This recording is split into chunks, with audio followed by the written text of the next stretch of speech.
মহারাজ, মহারাজ, সর্বনাশ হয়েছে, সর্বনাশ। কি কি কি হলো রানী? তুমি এত তোলা কেন? কি হয়েছে? তাড়াতাড়ি বলো, আমি এখন রাজসভায় যাব। মহারাজ, এইবারের বিবাহ বার্ষিকীতে আপনি যে সীতাহারটা বানিয়ে আমাকে উপহার দিয়েছিলেন সেটা চুরি হয়ে গেছে মহারাজ, চুরি হয়ে গেছে। হ্যাঁ, চুরি গেছে? তুমি নিশ্চিত? আমি নিশ্চিত মহারাজ, কারণ আমি ওটা উৎসবে অনুষ্ঠানে ছাড়া ব্যবহার করতাম না। আমি ওটা আমার সিন্ধুকে যত্ন করে রেখে দিতাম মহারাজ। এই তো খুব খারাপ খবর রানী। রাজবাড়ির মধ্যে থেকে সব থেকে বড় কথা, তোমার সিন্দুক থেকে সীতাহার চুরি গেছে। এটা তো প্রশাসনিক ব্যর্থতা। এর সম্পূর্ণ দায়ভার আমার। না, আমি সভায় গিয়ে এই বিষয়টা নিয়ে কথা বলবো। তুমি নিশ্চিন্ত থাকো।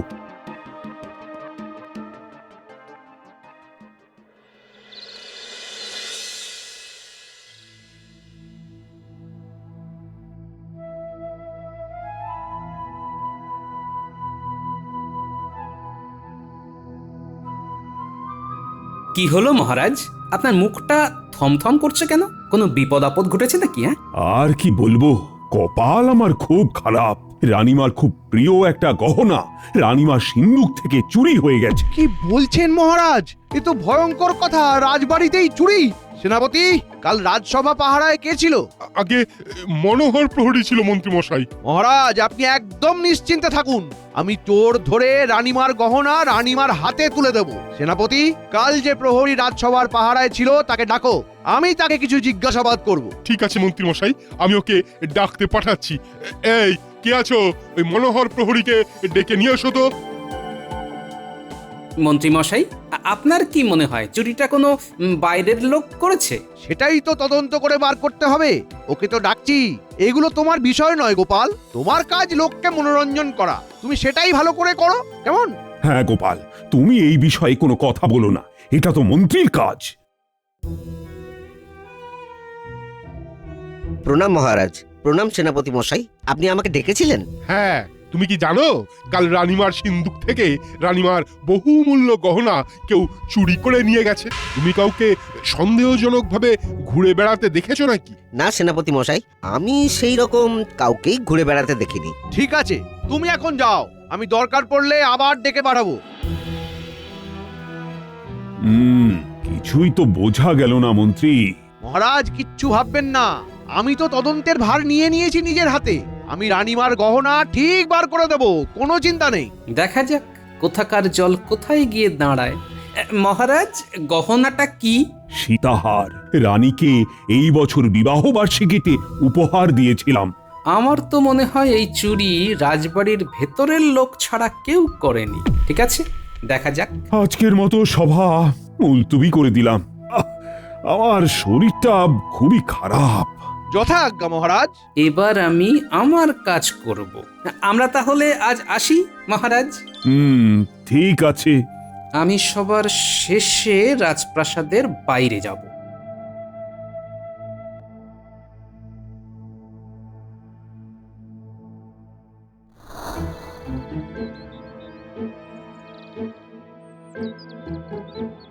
শোনো, রাজবাড়ির কোনো কর্মচারী যেন এখন বাড়ির বাইরে বের হতে না পারে। মহারাজের হুকুম, তোমাদের জানিয়ে গেলাম। বিজ্ঞানী, একটু দাঁড়াও। কি হলো? আজ তুমি সবার শেষে বার হলে কেন? দরকার ছিল বিজ্ঞানী। আচ্ছা গোপাল, রাজার ঘরে চুরি? হ্যাঁ, অবাক কাণ্ড বটে। আমরা তো ভয়ে মরি, কখন যে কি ঘটে। তোমার কোনো ভয় নেই সভাকবি, চোর কিন্তু রাজবাড়ির ভেতরেই ঘাপটি মেরে বসে। আমারও তাই মনে হয়। তুমি একদম সঠিক রাস্তায় যাচ্ছ। আমার কথা তো মহারাজ শুনবেন না, মন্ত্রী মশাই আমাকে বলতে দেবেন না। রানীমার সীতাহার চুরি গেছে, সেই শুনে তো আমি হাত পা গুটিয়ে বসে থাকতে পারি না। তুমি কি করতে চাও গোপাল? তাহলে শোনো। বুঝলাম গোপাল, তুমি একদম ঠিক ভেবেছ। আর সভাকবি, এইটা কিন্তু তোমাকেই করতে হবে। আমি যদি এর প্রচার করি তবে কিন্তু সন্দেহ হবে। হ্যাঁ, আমি বুঝেই গেছি। আমার একটাই ভয়, বুঝলে, রাজবাড়ির মধ্যে থেকে যেন চোর চলে না যায়। আমি রানীমার সাথে এই বিষয়ে কথা বলবো, বুঝলে। কখন কথা বলবে? তোমরা তোমাদের ঘরে যাবে আর আমি যাব রাজবাড়ি।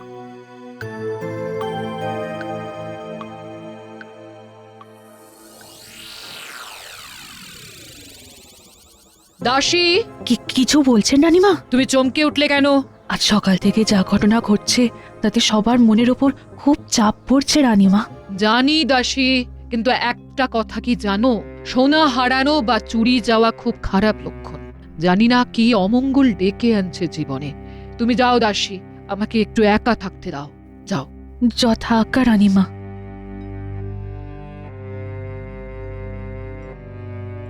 রানীমা জয় হোক। বলো প্রহরী, কি প্রয়োজন? রানীমা, গোপাল দাদা আপনার সঙ্গে দেখা করতে চান। পাঠিয়ে দাও। আমার কেমন যেন মনে হচ্ছে, যদি আমার সীতাহারকে উদ্ধার করতে পারে তবে সেটা গোপাল। কিছু কথা ছিল রানীমা। বলো তুমি গোপাল। রানীমা, আমি আপনাকে কথা দিলাম, আপনার সীতাহারে যে চুরি করেছে তাকে বামাল সমেত ধরে আপনার সামনে আনব। আমার তোমার উপর সেই বিশ্বাসটুকু আছে গোপাল।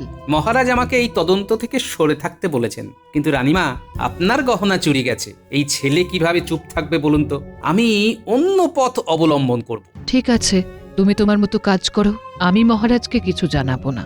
আমার একটা অনুরোধ আছে রানীমা।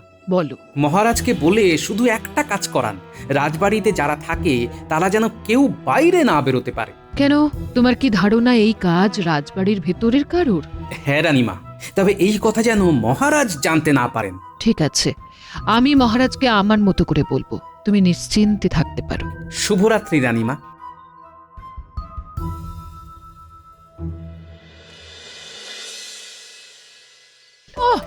আজকে হলো, এখনো এলো না? এত দেরি তো করে না। কি গো, আজ এত দেরি হলো যে? উমা, বলি কাঁধে ঝোলা কেন? কি আছে ঝোলা? ঝোলায় আছে চোর ধরার যন্ত্র, একটা গুপি যন্ত্র। চোর?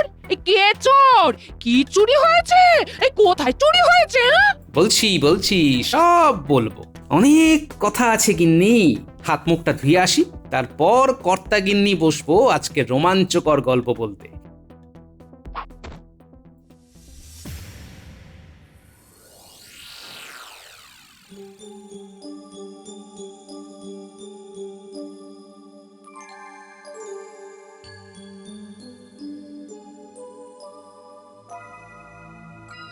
আহ, রাজবাড়ি থেকে চুরি!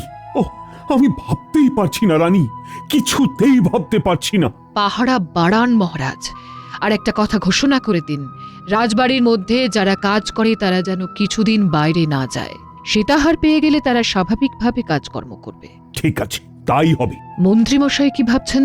এই মন্ত্রী মশাইয়ের উপরে আমার বিন্দু মাত্র ভরসা নেই। না না না, মন্ত্রী বলেছে খুব তাড়াতাড়ি চোর ধরা পড়ে যাবে। হলেই ভালো। আচ্ছা, এই চুরি সম্পর্কে গোপালের কি মত?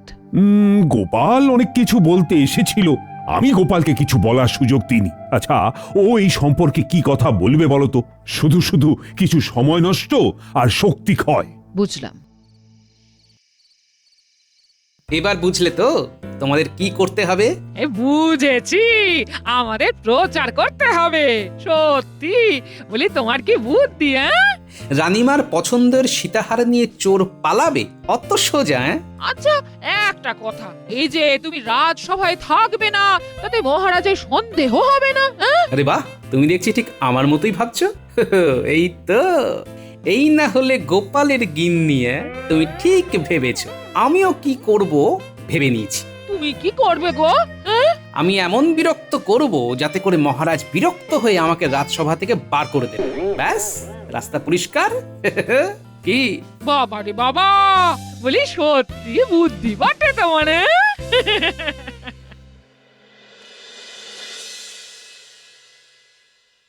না, আমি কিন্তু রানীর কাছে মুখ দেখাতে পারছি না। ও মন্ত্রী, কিছু একটা করো। রানীমার প্রিয় হার রানীমার হাতে কবে আসবে আমরা প্রশাসনের কাছে জানতে চাই মহারাজ। তুমিও একজন রাজকর্মচারী গোপাল, এটা ভুলে যেও না। আমি রাজকর্মচারী, তবে খুব ছোটখাটো রাজকর্মচারী। আমি আপনার কাছে এই প্রশ্ন রাখছি কারণ মহারাজের বাড়ি যদি সুরক্ষিত না হয় তবে সাধারণ মানুষের কি হবে? গোপাল একদম সঠিক কথা বলেছে। এই রে, এরা প্রশ্ন করছে, ওদেরকে চুপ করাতে হবে, চুপ করাতে হবে। গোপাল, তুমি কিন্তু এই রকম অবস্থায় এই ধরনের বিদ্রোহমূলক কাজ করতে পারো না। কথাটা তো মিথ্যে নয়। আমরা কি আদৌ সুরক্ষিত? মহারাজ, গোপাল কিরকম ভাবে কথা বলছে দেখুন। এখন এই সময় কোথায় একজোট হয়ে কাজ করতে হবে তা না, রাজসভার অন্দরে বসে লক্ষ্য পাচ্ছে। গোপাল, তোমাকে আমি সতর্ক করছি, তুমি এই ধরনের কথাবার্তা বলা বন্ধ করো। মহারাজ, আমরা আতঙ্কিত। রাজবাড়ি সুরক্ষিত নয়, এটা ভাবতে হচ্ছে। আমরা আমাদের কথা কোথায় জানাবো বলুন? আমরা কোথায় জানাবো? গোপাল, এবার চুপ করো, কিন্তু আমি তোমাকে শেষবারের মতো সতর্ক করছি। মহারাজ, আমার প্রশ্নটা মন্ত্রীমশাইয়ের কাছে। মন্ত্রীমশাই তো তদন্ত করছেন রানীমার সীতাহার চুরির বিষয়টা। আমরা তদন্তের অগ্রগতিটা জানতে পারবো না? না, তদন্তের সুরক্ষার জন্য আমি তোমার মতো মানুষকে কিচ্ছু জানাবো না। গোপাল নিশ্চয়ই কিছু একটা ভেবেছে। না, তা বললে তো হবে না মন্ত্রীমশাই। আমরা রাজকর্মচারী, সে যেরকম কর্মচারী হই না কেন। গোপাল, তুমি আমার ধৈর্যের বাঁধ ভেঙে দিলে। আমি কিন্তু তোমাকে আজ চরম শাস্তি দেব। দিন না, আমি তো চাই আমাকে শাস্তি দেবেন, আমাকে বরখাস্ত করবেন। তবেই তো খেলাটা জমবে। চরম শাস্তি দেবেন মহারাজ? হ্যাঁ হ্যাঁ, তোমাকে চরম শাস্তি দেব। তোমাকে আমি চিরজীবনের মতো এই রাজসভা থেকে বহিষ্কার করলাম। কি মুশকিল, আমার অপরাধটা কি জানতে চাওয়া, প্রশ্ন করা? তাহলে কাল থেকে আমি সারা রাজ্যে সবাইকে বলে বেড়াবো যে এই রাজ্যে জানতে চাওয়া, প্রশ্ন করা অপরাধ। এই সুযোগে গোপালকে রাজ্য ছাড়া করতে হবে। মহারাজ, গোপাল রাজদ্রোহী। আমার মনে হয় গোপালকে এখনই এই রাজ্য থেকে বহিষ্কার করা উচিত। তুমি ঠিক বলেছ মন্ত্রী। গোপালকে এই মুহূর্তেই আমি এই কৃষ্ণনগর থেকে বিতাড়িত করলাম। বাহ, এটাই তো আমি চেয়েছিলাম। আমার পরিকল্পনা একদম সঠিক। তাহলে কাল থেকে গোপাল অন্য বেশে। ঠিক আছে, লঘু পাপে গুরুদণ্ড নিয়ে আমি চিরকালের মতো কৃষ্ণনগর ছাড়লাম। বিদায়।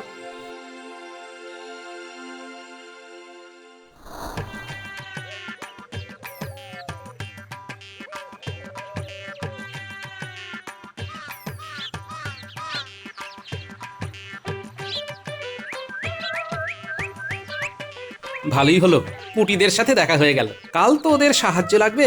যাই, ওদের কাছেই যাই। গোপাল দাদু, তোদের দেখে এখানে চলে এলাম। তুমি এখন বাড়ি ফিরছো এত তাড়াতাড়ি? আর কি করব বল, রাজসভার কাজটা আমার চলে গেল রে। মহারাজ আমাকে তাড়িয়ে দিলেন। তাহলে এখন থেকে তুমি কি করবে গোপাল দাদু? কিছু একটা তো করতে হবে। চল বাড়ি, ওখানে বসে আমাদের অনেক কিছু আলোচনা করতে হবে। ঠিক আছে, তাই হবে। চলো তবে।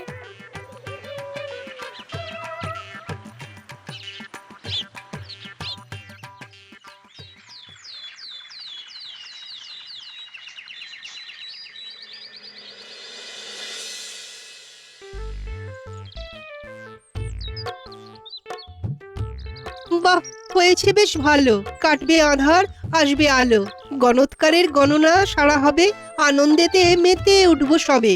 আমি এখন যাই মহারাজের কাছে, তাকে অনেক কথা বলার আছে।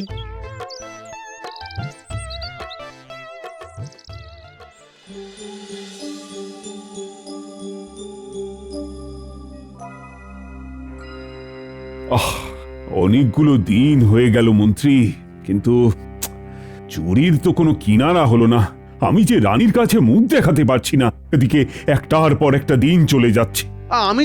আমি তো চেষ্টা করছি মহারাজ। চেষ্টা সে তো গত কয়েকদিন ধরেই করছো, কিন্তু তাতে কি চিড়ে ভিজবে? এখন তো মনে হচ্ছে গোপালকে তাড়িয়ে দিয়ে খুব ভুল করেছি। ও যে কোথায় গেল, ঘরেতেও নেই। থাকবে কি করে? আপনারা তো দুজনে গোপালকে কৃষ্ণনগর থেকে তাড়িয়ে দিলেন। উরি বাবা, কি ক্ষমতা! আমি হলাম অবাক। তুমি আবার কিসে অবাক হলে সভাকবি? গাছতলায় এক গণৎকার বসেছে, সে যা বলছে যাচ্ছে মিলে। 3-4 আম পেড়ে দিচ্ছে একটা মাত্র ঢিলে।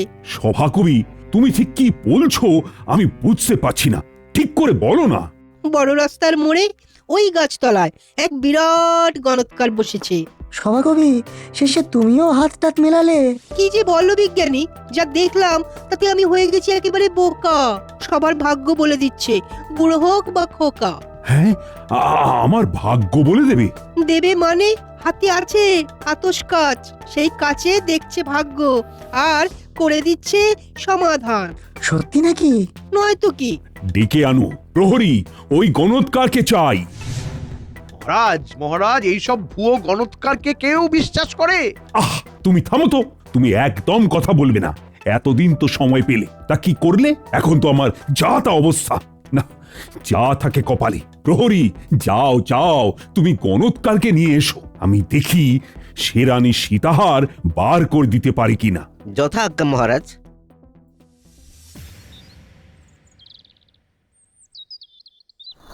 এই গণৎকার ছাড়া আমার আর কোনো উপায় নেই। আমারও বলছে মন প্রতিক্ষণ, গণৎকারের গণনাই হবে শুভ সমাপন। বলছো? বলছি। আমার এইসবে বিশ্বাস নেই। গুনে বলবে হার কোথায়। এইসব বিদ্যা যে সে বিদ্যা নয়, আমার বিশ্বাস আছে। গণৎকারের নাম শুনে আপনি কেন এত উচাটন?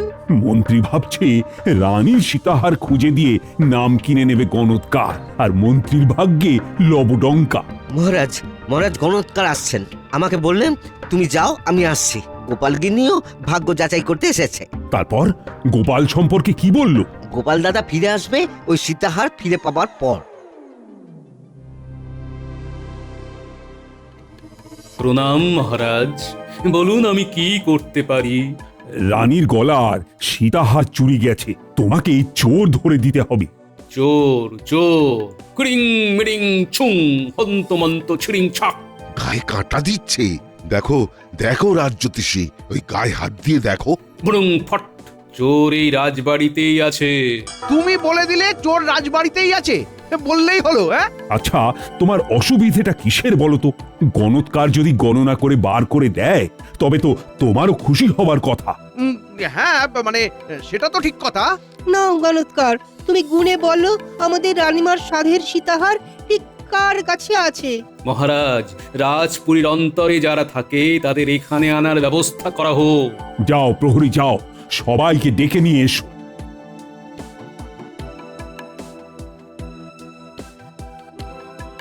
ওফ, কি অসাধারণ অভিজ্ঞতা!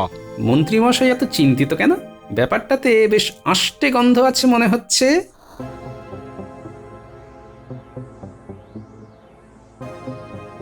আমরা সবাই এসে গেছি।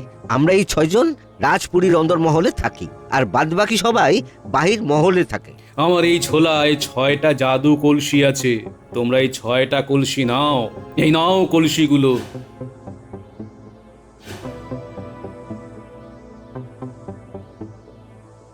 কলসিগুলো হলো জাদু কলসি। আমি যাবার আগে এই কলসিগুলোতে অর্ধেক জল ভরে যাব। কাল সকালে রাজবাড়ির বাইরে প্রত্যেকে নিজের নিজের কলসি নিয়ে দাঁড়িয়ে থাকবে। আমি কলসি দেখে বলে দেব কে চোর। কি করে? মহারাজ, যে চোর তার কলসির জল কলসিতে অর্ধেক থাকবে না, কলসি পূর্ণ হয়ে যাবে। বাহ, এবার জমবে মজা। চোরের অবস্থা হবে ভাজা ভাজা। আর একটা কথা, মধ্যরাতের পর আর কলসিতে হাত দেওয়া যাবে না। মধ্যরাত থেকে সকাল পর্যন্ত সব কলসি বাইরে রাখতে হবে। তখন কলসিতে হাত দিলে সর্বনাশ হবে। এটাই জাদু কলসির বিশেষত্ব। ঠিক আছে, আমি প্রহরীকে আদেশ দিচ্ছি, মধ্যরাতের পর সব কলসিগুলো নাম লিখে বাইরে এসে পাহারা দেবে, যাতে কেউ কলসির ক্ষতি করতে না পারে।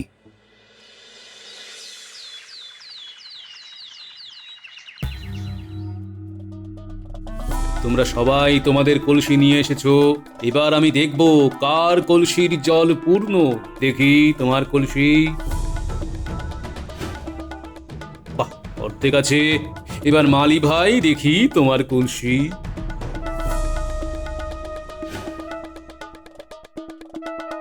ও বাবা, তোমার কলসিও তো অর্ধেকই আছে।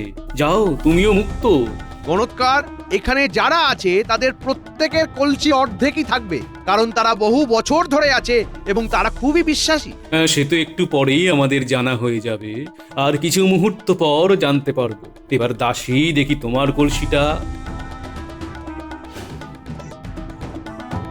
মহারাজ, তাজ্জব, এই কলসির জল তো ফাঁকা।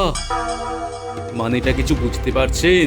দাসী, তুমি সারা রাত ঘুমোওনি। তোমার চোখের কোলে কালো রাত্রি জাগার দাগ স্পষ্ট। মানেটা কি হলো? মহারাজ, চোর এই দাসী। কি বলছো গণৎকার? ওর কলসির জল তো পূর্ণ হয়নি, তবে রানীমা, আমি একটা মনস্তাত্ত্বিক পরীক্ষা করেছিলাম। এই কলসিগুলোর মধ্যে কোনো জাদু বা বৈদ্য কিছুই নেই। দাসী মনে মনে জানতো যে সে দোষী, তাই কলসি পাওয়া মাত্র অর্ধেক কলসিরই জল ফেলে দেয়। তার কারণ দাসী মনে মনে হিসাব করে নেয় যে এই জল ফেলে দিলে জল পূর্ণ হতে হতে সকাল হয়ে যাবে। অনেক হয়েছে তোমার গণনা, এবার তুমি যাও। না, তুমি যাবে না। আমি বিষয়টা বুঝতে চাইছি। সবার জল একই রইল, শুধু দাসীর কলসিতে জল ফাঁকা। এটাই তো খটকার বিষয়। দাসী, তুমি স্বীকার করো। রানীমা, আমার খুব অন্যায় হয়ে গেছে রানীমা। আমি দোষ করেছি।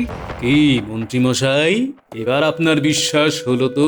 দাসী তোমাকে রানী এত ভালোবাসে, আর শেষে কিনা তুমি এই কাজ করলে? ছি ছি ছি, তোমাকে কিন্তু কঠিন শাস্তি দেওয়া হবে। মহারাজ আমাকে ক্ষমা করুন। আমি আমার জন্য সীতাহার চুরি করিনি। আমাকে চুরি করতে বাধ্য করেছিল একজন। কে? মন্ত্রী? তুমি? হ্যাঁ, মন্ত্রী মশাই আমাকে দিয়ে সীতাহার চুরি করিয়েছিলেন। তার জন্য আমাকে উনি 500 সোনার মোহর দিয়েছেন। মন্ত্রী, হঠাৎ তোমার রানীর সীতাহার চুরি করার কি প্রয়োজন পড়লো? গৃহশান্তি বজায় রাখতে গিয়ে আমাকে এই কাজ করতে হয়েছিল মহারাজ। আমার গিন্নি আমাকে সীতাহার করে পাগল করে দিচ্ছিল। রাগ করে বাপের বাড়ি চলে গেছে মহারাজ। ভালোই হয়েছে তোমার গিন্নি বাপের বাড়ি গেছে, আর তুমি এখন কারাগারে যাও। শুধু তোমার কথায় আমি গোপালকে ভুল বুঝে নির্বাসনে পাঠালাম। আবার নির্বাসন থেকে চলে এসেছে মহারাজ। হ্যাঁ, গোপাল তুমি? হ্যাঁ মহারাজ, এই মন্ত্রী মশাইয়ের কথায় তো আপনি আমাকে ভুল বুঝে নির্বাসন দিলেন। আমি কি চুপ করে থাকতে পারি? আমার মায়ের গলা থেকে চোর সীতাহার নিয়ে গেছে। প্রহরী, যাও, সীতাহার দাসীর ঘর থেকে নিয়ে আমার হাতে দাও। আমি রানীমার পায়ের কাছে সীতাহারটা রাখবো, আর রানীমার চরণ ছুঁয়ে আশীর্বাদ নেব। তুমি জয়ী হও গোপাল। আমার একটা অনুরোধ রানীমা, দাসীকে ক্ষমা করে দিন রানীমা। দিলাম করে ক্ষমা। আমার ভুল হয়েছে রানীমা, আর কোনোদিন হবে না। জয় গোপালের জয় জয়।